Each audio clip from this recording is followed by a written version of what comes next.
Then I call the parents in. Then I ask them, what do you want their kids to be? Then I ask them, why do you want your kids to be this way? Is this your aspiration that you missed out? Or is it what you find? And is this industry relevant 10 years down the line? Now look at B.Tech in India. The colleges mushroomed as if it was a grassroots anywhere, right? And now a B.Tech pass out in India. 4 years of B.Tech, you can call yourself an engineer. The parents must have spent 6 to 8 lakh rupees here in India as well. And the start-off salary is 15,000 rupees. So is that a smart decision? They cannot even tell their parents back home that that's what I make, right? So this is what needs to be decided.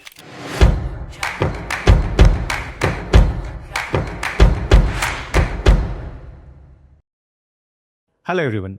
Welcome to another exciting episode of GyanDhan podcast. Today, we have someone in our office who have been to abroad, worked in abroad, came back to India and sent 2 of his daughter to study abroad. And during this journey, he figured out that there are so many loopholes and so much guidance that is needed. And that's where he started a business. He started a company to help students and others who want to move abroad. So let's welcome Harry. Hi, Harry. Good to have you here. So excited to have this conversation with you. Thank you for having me over at the GyanDhan podcast. Right. And thanks for the nice introduction as well. Although some of it is overboard, but then yes, I'll take it. All right. Thank you. I think what you've told me before the shoot, it's totally deserving. Thank you. Thanks a lot. So actually, my intent, given your exposure and experience in the industry, I actually want to focus on myth versus reality, right? Because I see a lot that is happening around. People are confused, or people believe anything that they hear, right? Correct. And unfortunately, because of those myths, people reach to countries and then maybe ruin their life as well. Oh yes, they do. Right. And this is a life-changing decision. Right. Even if you're a student going abroad, yeah, it's life-changing for the parents as well. Right. They spend their lifetime savings and all. So this is very important. Before we, go ahead and, dig further, first I actually want to hear from you as a parent rather than anybody else, right? You mentioned that you sent your daughters abroad, right, to England. Correct. So as a parent, what was your thought process? Why not India? So India is growing. India has world-class institution now. So why you felt that need of sending, and now you have sent? How are you feeling now? Like, is it right? It was a right decision, not a right decision? Well, it's a good question here. Let's start from, this was 2005. Okay. My elder one cleared her 12th exam. I was in US at that time. She said, Dad, I got 96%. And I was delighted. Mm-hmm. She had sciences, but she wanted to be a chef. Okay. So I was a little disappointed. As a father, you see, a doctor is a better nomenclature than being a chef. Indians are built that. No offense towards the chefs, but yes, that's how it was, right? So I did tell her, like, in case you want to be a chef, then let's be the best chef in the world. Yeah. She wanted to study in India. So as a father, I wanted to push her abroad. Okay. And I had traveled across the globe. So I knew the level of education. And I'll be very honest with you. Mm-hmm. Up till 12th grade, right, Indian education system is excellent. Little overbearing, but excellent. Wow. But the moment you enter your college, mm-hmm. it dips down drastically. Except for those professional institutions, IITs and all. I've been told you are an IIT alumni. So except for those professional medical colleges and IITs and all, the education level just dips. I don't know why. And I was scared. She was a smart kid and I did not want her to study here. First choice was England. Second choice was Switzerland. Third choice was New Zealand. And this is 2005 you're talking? 2005 I'm talking. So I decided, did some recce, moved around, even had gone to the university in England before sending my kid over there. So you can understand I was a concerned and a hands-on parent. Yeah. Right. Then she was a little reluctant, but 15 days down the line, when she was already there, right, she said, Dad, you were right and she was wrong. Okay. So that was the first compliment I got from my daughter. Correct. But the process was a little rigid at that time. Things were not that streamlined. Yeah. You had to study a lot. Yeah. There were few people who could help you out. The industry had not evolved as much as it is now. Right. But that also meant that there were less fraudulent people as well. But I did it all myself. Right. And we got the visas and everything done because I had traveled so much, I knew how the process works. Once she was there, the younger one naturally followed. Again, a bright student. So she just followed. They went to separate universities, but both of them had gone Which universities were this? to Wales University and Manchester University. So these were the two universities they had gone. Now, I'd like to add here, it is very difficult for a girl child and for the parents of the girl child Yeah. to feel safe while the kid goes here Right. in Delhi. Yeah. The transport system, the security system and all, you always have that back of your mind Right. about the safety of the student. And you'll be surprised. UK is few thousand miles away, but I never had that issue over there. So security of the girl child was paramount in my mind and the quality of the education. Correct. And that's the reason I sent both my kids abroad. And I think that's the best decision of my life so far. And what are they doing now? Elder one then went on to go to Canada. My younger brother lives there. Okay. She did her Masters of Accountancy. She did her MBA Finance and Taxation. She's a CPA over there, like we have chartered accountants here. And she works with the top finance company over there. And recently got a call from Attorney General of Canada that they would like her to join Government of Canada in the Revenue Department. Correct. She's doing excellent. The younger one came back and she works for American Express Bank here Okay. in Gurgaon. Both So are both of them placed. are doing excellent, but I always push them to go further. Yeah. All right. So that's how the whole journey started. Right. So what makes this conversation different is, so to be very honest, I talk to a lot of people from the industry. And what I really like about this conversation is you have actually done what you are recommending others to do. Correct. In a way. And that personal, and you can understand that angle as a parent as well. Oh, yes. That how it's not just a business for you, because you were mentioning earlier as well that your intent is not to make money out of it per se from the student, but to guide students in the right direction. Yeah, I would like to add here something. So when both the daughters had gone and they settled well, so the cousins started coming to me. They reached out that if you could help them, their kids. Right. The neighbors started coming over and I started helping them without charging a penny. This was more like a social service, Yeah. more like a payback. Right. My kids are doing good for themselves, so why not others' kids do that? And one of my cousins once came up and he said that you're doing injustice to people. Okay. I said, how come I'm not even charging a penny? He said, there's so much of fraud and hanky-panky going in this industry. How does everybody comes to know about you, that you do it the honest way? Right. So he insisted Yeah. that why don't I start this profession? Now, as I mentioned, this was more like a passion. Right. So I did not want it to make any money out of it. Yeah. But when I got into it, the technical way and the business way, I came to know that you don't charge anything from the students. It's only the commission that the universities give you. So that deep inside gave me a feeling that, okay, even if I'm making money, but I'm not making it directly from the students. So that's when I actually formally entered this industry in 2015. Got it. So I actually want to understand, what do you mean by fraudulent activity that is going on in the market? Like, what happens? Like, I keep hearing these terms, but exactly what happens? Like, Plenty of fraudulent activities. We'll talk only about the students, right? students. All right, okay. Now, number one fraudulent activity. We guarantee you an offer letter. We'll get you an admission in so-and-so university because the student and parents have done their homework. Yeah. And the parents want the best for their kids and the kid want best for themselves. So they come up with the top line universities. Yeah. Now, I being a consultant know Yeah. that this university has a cutoff of say 80% in the 12th grade with probably some specifications for the courses as well, the subjects as well. And as a consultant, I know if I tell this guy Right. an honest opinion in the first meeting, I'm going to lose my business. So that's the first fraudulent practice. They lie at the first moment itself. Whereas looking at the career of the student Right. and the money the parents would spend, hard-earned money, you should be as honest as possible. Yeah. No is also an answer.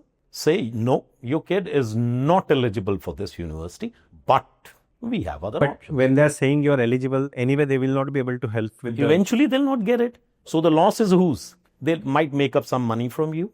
You will lose a whole semester, at least 6 months of your time.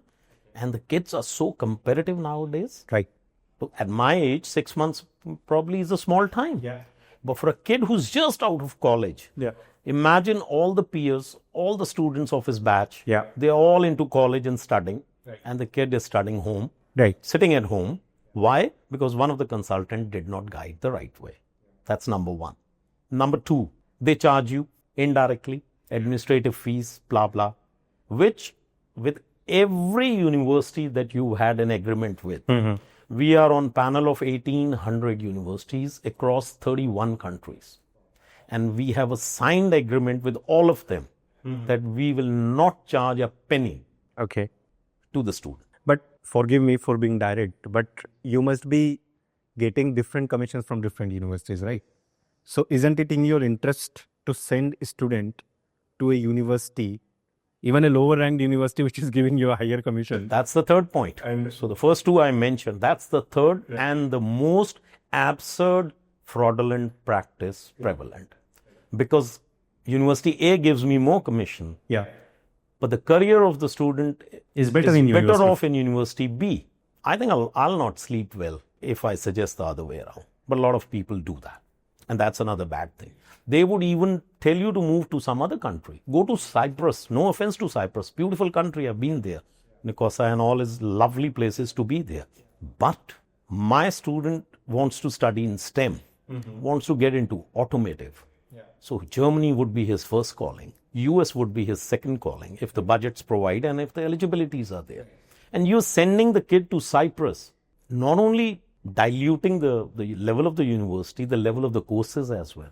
This might be a 2-year diploma, whereas the kid is ready to be an engineer Right. and join BMW or Audi or any of those companies thereafter. Yeah. So you're ruining somebody's career for what? No university will give you 3 times more. Yeah. Just a 10-12% here and there. 10, 12 is a higher figure, right? So that's what I'm trying to say. The poorest that we make is 40,000 Indian rupees, Right. which is okay if the kid is fine. Right. Tomorrow, the same kid's parents would visit the student. So get them the visitor visa. Make some money from there rather than giving a wrong advice. Makes wise. And some of the top universities, Oxford and all these and the Ivy Leagues, they don't give you a penny. Got it. Not even a penny. They say, we don't need you. Everybody knows about us. Even then, we don't misguide the student. We tell them, okay, in this circumstances, we are not on the panel. They'll not give you a penny. So we'll charge a 10,000 or 15,000 rupees as a token administrative fees from point 1 right up till the visa filing. Right? And we are very upfront in the first moment itself that we're not making a penny. We are not on panel of this university. But this university is right for your career growth. So do not even try to misguide. So that's the biggest mistake you make. You see, a kid spends around 40, 50 lakhs, bare minimum, for an undergrad. If you're fleecing that kid for 50,000 rupees, but still guiding the kid the right way, you're still not doing a big disfavor, right? But getting him into a wrong university, a wrong country, you're spoiling the whole career graph. That's the huge. The next aspect that I actually wanted to discuss is, because you've worked abroad, right, at JP Morgan Chase, Yes. as you mentioned. And I know that things must have changed when you worked versus today. But still, in the way of working, how it is different there versus in India. Like, why should somebody go abroad from work perspective? How are these two different? We're culturally different, poles apart, poles apart. Here, while answering, I know the answer. You asked a question and I know the answer. Yeah. But I'll still analyze, is this answer going to hurt you or not? Or should I roly-poly the answer? Should I cuddle it a bit? Should I make it less blunt? Right. Whereas the honest answer would always be the same. That's the big difference. We don't train people to be as honest. Whatever comes to your mind, the first thing is the most honest opinion. Okay. Then you try to politicize it. You make it less blunt. That's one. Second, the time structures. Right. You see, the first thing I was told when I joined in US was, if you're late, you're fired. Don't come to office that day. Say 10 o'clock morning is your reporting time. Yeah. By 9:45, you know that you'll be late to office. Most of us know that. Yeah. Either we are on time or we are late. Call your manager and say you're not coming today rather than coming at 10:05. Yeah. That's the huge difference. That saves everybody's time. Right. That saves everybody's life structures. Right. So we are little less honest. I'm not saying we are dishonest. Yeah. And we are less punctual as well. And time is like that attitude, that chalta hai attitude, we need to change. Right. And the moment a kid lives in that first world country for 6 months, Yeah. he learns it the first thing. What NDA teaches you or IMA teaches you here, Yeah. that whole country will teach you there. Right. That's the difference. For a middle class society, so should they evaluate at every point in time, let's say when they are having admissions at the bachelor level, at the master's level, that should I have him or her study in India versus abroad? And how to take that decision? That is it the right time to send, or maybe I will send it in for the masters? Or should I send it like maybe studying abroad is not everybody's cup of tea? Correct. So what are those 3-4 parameters that somebody has to look through, especially as a parent, As a parent. while deciding if I should? Very important. And then the most important factor that we discuss on the first meeting. Yeah. I normally do ask parents their budgets, Yeah. but that's more or less to have a ballpark figure. Yeah. But there are other aspects which are more important. So if you're coming for an undergrad, in India, normally you're 18-year-old when you clear your 12th, 17 plus or 18. Yeah. Yeah. Now a kid he has or she has some dreams. Yeah. Parents have some aspiration for their kids. Yeah. Then there are peer pressures. And then there is what you see on the social media. Social media has been a big mind changer. Right. It's a game changer right now. So we sit down the kid and I tell the parents to get out of the room. And I have a 15 minutes chat with the kid. That's the first thing. What exactly does he want? There's a cliche where even if you go to any interview, they ask you, where do you see yourself 5 years down the line? There's a question, which is very relevant in this case. He or she is just 18-year-old, not even fully formulated. They have their opinions, which are strong sometimes, but that's okay, having an opinion. I ask them one question, where do you see when you're 25-year-old? Look back at it, and we'll do a back of the envelope calculation that this is where you should start now. Then I call the parents in. Then I ask them, what do you want their kids to be? Then I ask them, why do you want your kids to be this way? Is this your aspiration that you missed out? Or is it what you find? And is this industry relevant 10 years down the line? Now look at B.Tech in India. The colleges mushroomed as if it was a grassroots anywhere, right? And now a B.Tech pass out in India. 4 years of B.Tech, you can call yourself an engineer.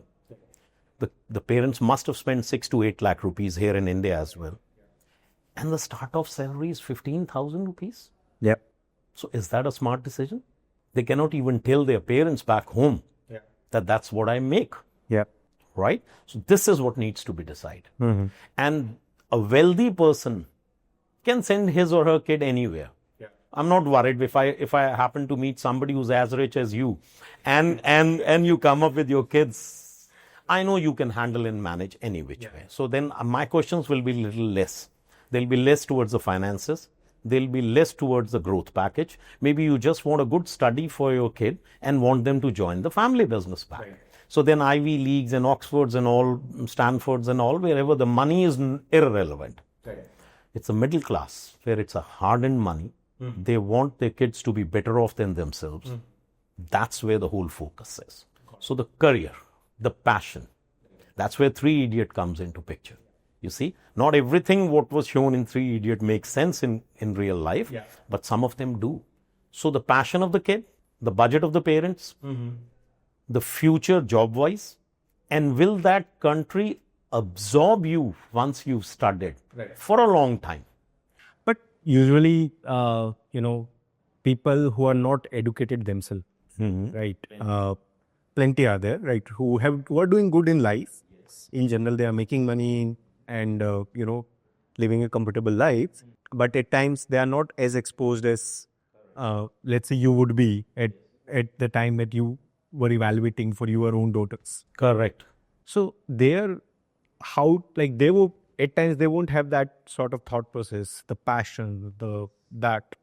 So if I reduce it in more objectively to some other points, let's say, for example, one of the thing that I actually mentally, so one of my cousin's sister was asking me, and so she did her BBA in India, from Pune. After that, she was doing 35K thousand basic job in finance, and she then one day told me that, okay, I'm preparing for MBA, I'm preparing for CAT, and I had a very honest conversation with her that, okay, hey, what do you think you can score in CAT?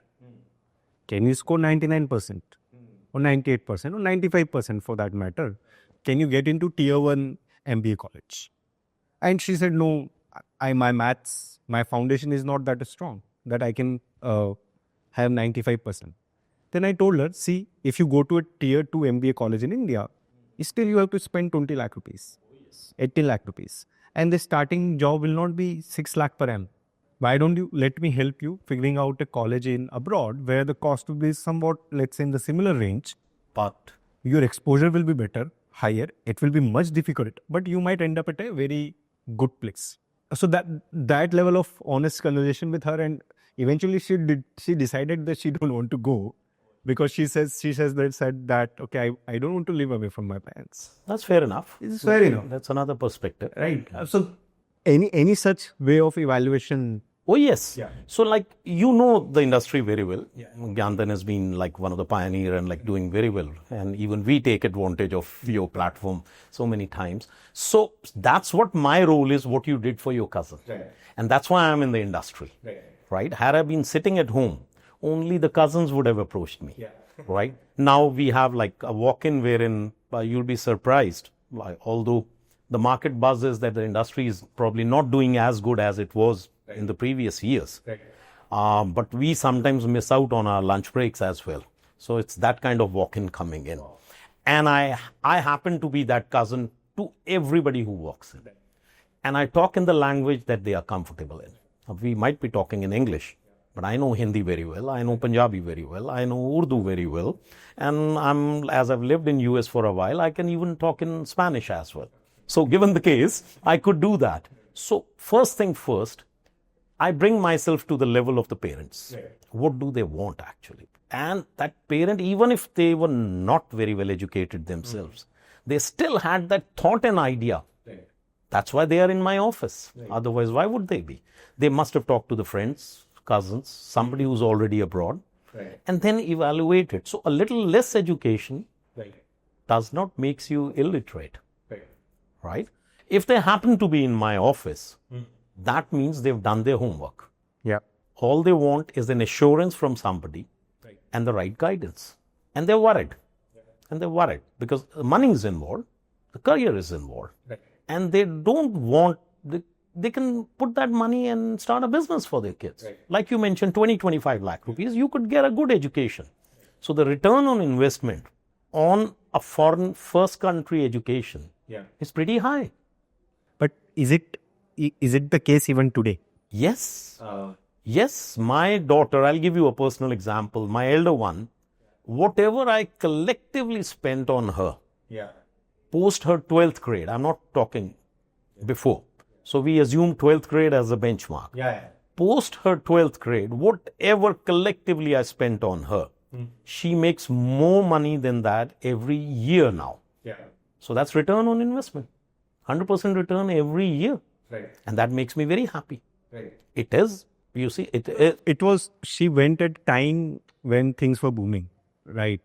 My question is today, when things are little... It seems that way. The Great Britain pound, yeah, I had paid at 105 rupees. Yeah. It dropped down to 90 rupees. Okay. So it was booming industry-wise. But if you look at the parents' perspective, they look at the currency exchange rate as well. So it dropped down to 90 after she finished her studies. It was 105 when I was sending money for both the kids, right? Now recently it has again gone up to 114. So these things have to be taken into account. But the parents need a good guidance. They need an assurance. And who can give them? Now this is something for the parents and the kids. You must ask your consultant where all you've been. Yeah. Why are you not abroad and sitting in India? And where all your kids have started. That's an excellent question, actually. If I never thought. there is a no to all these three answers, then that person is here only to make money from you. As simple as that. So, as a founder of Thapar Immigration, one question that I actually want to answer on is, who should not go abroad? Who should not? Which student should not go abroad? I will take it the other way around. Why should you go abroad? Every student, if it's a career opportunity, should go abroad. And you'll see most of them who don't is because of lack of money. Okay. That's why I'm so fond of GyanDhan. You're the one who provide that actual impetus. Right? We are the catalyst for the whole thing. Right? So everybody, if it's just for the fun's sake, I've seen people who know that their parents are loaded and it'll be a vacation for them. So I tell them just go on a vacation rather than joining a university and all. That seat might go to somebody more deserving. Right? But then otherwise, everybody who has a career in mind should go abroad. And that's not only for education, not only for more money thereafter. It's for the exposure. The exposure that traveling gives you, the new cultures give you. Nobody can beat that. Nobody can buy that. That's so very important. If possible, everybody should go abroad at least for 6 months. Right? It may not fetch you a lot of money. It may not fetch you a great job. It may not fetch you the immigration or the permanent residency of that country. But that exposure, believe me, is unbeatable. And I vouch for it. Like, I've traveled so much and I still feel like traveling whenever given a time, because you learn so much from the exposures abroad. And also because as Thapar Immigration is in the business of helping with the visas as well, right? And direct visa, not the student. Let's say somebody who is not in that phase where they can go for education and now, but still they want to go abroad. Let's say somebody is of 35 years or 40 years of age. So what is the route for them for different countries? What exactly do people or do the immigration officers look at? Well, here I'll promote Thapar Immigration a bit. So if you are between the age bracket of 18 and 55, Thapar Immigration might help you any which way. That's why I tell the parents as well, don't come to me when the kid is in 12th grade. Come to me when the kid is in 10th grade. There's a 2-year window and there is perfect chance of settling the parents and the other kid abroad as well, rather than just sending the student. And that's where we really excel. And I'm talking about Thapar Immigration here. Why I say that? Now, you're a businessman in Delhi, decently loaded, and you feel your first kid should go abroad, right? That kid goes abroad, does the undergraduation. Let's take an example. The kid goes to Canada. Once you've done a 4-year of undergraduation, the kid gets a 3-year work permit. And during those 3 years, the chances are the kid will get a permanent residency. Now, in this whole process of 6-7 years, you probably end up spending 1 crore Indian rupees, and that kid is settled. Now, that kid, if you think can get you the permanent, if that kid can get you the permanent residency of Canada, then you're mistaken. But it works the other way around. Makes sense.